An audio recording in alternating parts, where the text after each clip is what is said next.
नमस्कार, विश्व शांति दर्शन में मैं श्री राम शिंदे आप सबका स्वागत करता हूं। जैसा कि आप जानते हैं, इस अनोखे YouTube चैनल के जनक हैं विश्वधर्मी प्रोफेसर डॉक्टर विश्वनाथ जी कराड़, और इसमें हम आपको सुनाते हैं कुछ अच्छी और सकारात्मक खबरें। आइए शुरू करते हैं आज की सुर्खियों के साथ। अफ्रीका का सबसे बड़ा पवन फार्म, सुरक्षा के लिए मेरी सहेली, बहुमुखी प्रतिभाशाली स्वरूपा, केसर ने दिए लाखों रुपए, दुर्लभ गोल्डन ब्लड ग्रुप। केन्या ने बनाया अफ्रीका का सबसे बड़ा पवन फार्म, डालते हैं एक नजर। केन्या ने अफ्रीका में सबसे बड़े पवन फार्मों में से एक का निर्माण पूरा किया है। यह उनका अगले साल तक 100% नवीकरणीय होने का लक्ष्य है। केन्या के लोयांगलानी जिले में 310 मेगावाट की झील तुर्काना पवन ऊर्जा परियोजना अफ्रीका में बनाया जा रहा सबसे बड़ा पवन ऊर्जा फार्म है। यह केन्या के अब तक के सबसे बड़े निजी निवेश का प्रतिनिधित्व करता है और इस तरह अफ्रीका में बड़े पैमाने पर नवीकरणीय ऊर्जा परियोजनाओं के लिए एक नए युग का संकेत देता है। ट्रेनों में अकेले सफर कर रही महिलाओं की सुरक्षा करेगी मेरी सहेली, जानते हैं क्या है ये योजना।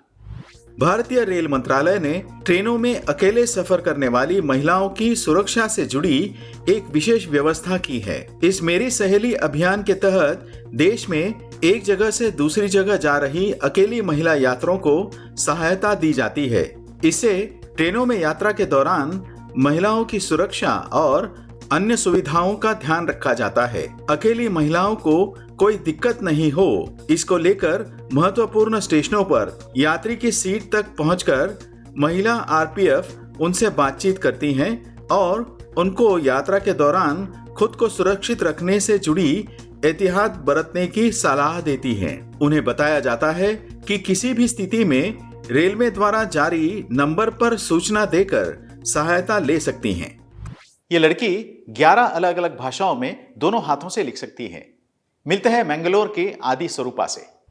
मैंगलोर की 17 वर्षीय आदि स्वरूपा अपने दोनों हाथों से लिखने की दुर्लभतम क्षमता के लिए ऑनलाइन ध्यान आकर्षित कर रही हैं। इस कौशल को एम्बीडेक्स्टरिटी के नाम से जाना जाता है। इतना ही नहीं, वह अपने दोनों हाथों से 11 अलग अलग भाषाएं लिख सकती हैं, जिसमें आंखों पर पट्टी बांधकर पीछे की ओर चलना भी शामिल है। स्वरूपा के नाम 1 मिनट में एक साथ दोनों हाथों से सबसे ज्यादा शब्द लिखने का विश्व विक्रम दर्ज है।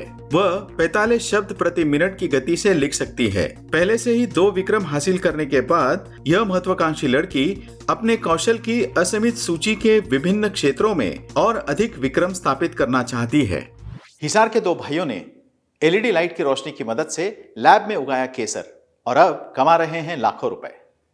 हिसार के 2 युवाओं ने लैब में ऐसा केसर विकसित किया है जिसमें एलईडी लाइट के माध्यम से सूर्य की कमी को पूरा किया जा सकता है। कोथुकला के निवासी इंजीनियर प्रवीण और होटल मैनेजमेंट करने वाले नवीन ने अपने घर की छत पर एक लैब तैयार की है, जिसमें केसर के बीज लगाकर उचित रोशनी तापमान दिया तो केसर अंकुरित हो गया। एरोपोनिक तकनीक से की गई इस खेती में 3 महीनों में 1 किलो 300 ग्राम केसर का उत्पादन हुआ। खास बात यह है कि यह युवा अब इस केसर को 5 लाख रुपए प्रति किलो के भाव से बेच रहे हैं। लैब में तैयार किया गया ये केसर ज्यादा गुणवत्ता वाला होता है और इसके 2 गुना दाम मिल जाते हैं।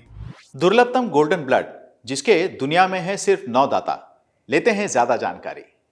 अधिकांश लोगों ने विभिन्न रक्त समूहों के बारे में सुना है। ए, बी, AB और O कुछ ही नाम हैं जो बहुत से लोग जानते हैं, लेकिन उससे भी ज्यादा लोग गोल्डन ब्लड से परिचित नहीं होते हैं। गोल्डन ब्लड, जिसे RH नल के नाम से भी जाना जाता है, यह दुनिया का सबसे दुर्लभ ब्लड ग्रुप है। अपनी दुर्लभता के लिए इसे अपना उपनाम प्राप्त हुआ है। दुनिया में 50 से कम लोगों के पास यह रक्त गट है और RH समूह के भीतर दुर्लभ रक्त प्रकार वाले लोगों के लिए इसकी क्षमता जीवन रक्षक होती है। धुले के सुप्रसिद्ध भारतीय शिल्पकार श्री राम सुतार अयोध्या में बन रहे श्री राम मंदिर के लिए भगवान श्री राम की मूर्ति बनाएंगे। इस पद्म विभूषण शिल्पकार के बारे में जानते हैं थोड़ा और जाते जाते।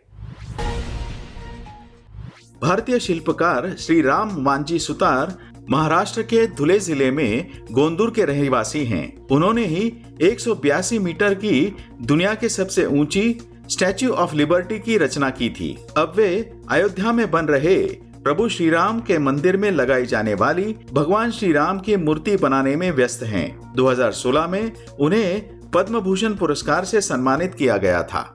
आज के संस्करण में बस इतना ही। देखते रहिए विश्व शांति दर्शन। धन्यवाद।